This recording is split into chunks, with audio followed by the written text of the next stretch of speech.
بسم اللہ الرحمن الرحیم۔ السلام علیکم ویورز، میں ہوں متی اللہ نور۔ اچھا ویورز، جیسا کہ آپ کو علم ہے کہ ابھی موسم تبدیل ہو رہا ہے، تو اس موسم کی تبدیلی کے دوران لوگوں کو نزلہ زکام اور کھانسی لگنا شروع ہو گیا ہے۔ جب بھی گرمیوں سے سردی یا سردیوں سے گرمیوں میں موسم تبدیل ہوتا ہے تو انسانی نیچر اس کو آسانی سے برداشت نہیں کرتی، بلکہ اس کی تبدیلی کے ساتھ انسانی طبیعت میں بھی تبدیلی آتی ہے اور اس میں انسان کو یہ بیماری تقریباً لگتی ہے، نزلہ زکام، کھانسی اور جسم میں درد، جیسے تھکاوٹ سی محسوس ہوتی ہے۔ تو اس کا میں بڑا بہترین سا آپ کو حل بتاتا ہوں کہ آپ ایک گلاس پانی لیں۔ ایک گلاس پانی آپ اس کو چولہے کے اوپر گرم کرنے کے لیے رکھیں، پتیلے میں ڈال کے، پھر اس میں 4 دانے لہسن کے ثابت، لہسن کو کوٹنا نہیں، گرینڈ وغیرہ بھی نہیں کرنا، ثابت لہسن کے 4 دانے، اور انہیں لہسن کے 4 دانوں کے برابر 4 ادرک کے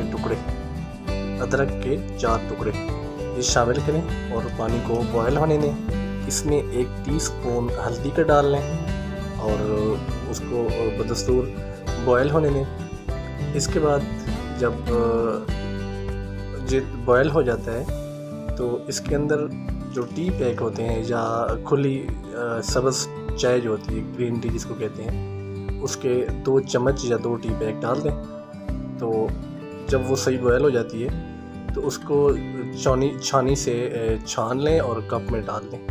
تو کپ میں ڈالنے کے بعد اس کے اندر اگر سردیاں ہیں، اگر گرمیوں سے سردیاں ہوئی ہیں اور آپ کو زکام لگا ہے تو اس کے اندر لیمن ڈالیں۔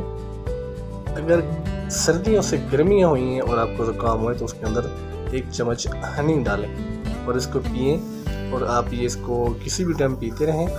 تو اس سے یہ ہوگا کہ آپ کا جو موسمی بخار، پٹھوں کا کھچاؤ اور اس قسم کی جو بیماریوں کی کھانسی، خشک کھانسی، جب بغل میں جو کھانسی ہوتی ہے، وہ سارا کچھ آپ کا ختم ہو جائے گا اور آپ بالکل ایک دم فریش ہو جائیں گے۔ بہت شکریہ، اللہ حافظ۔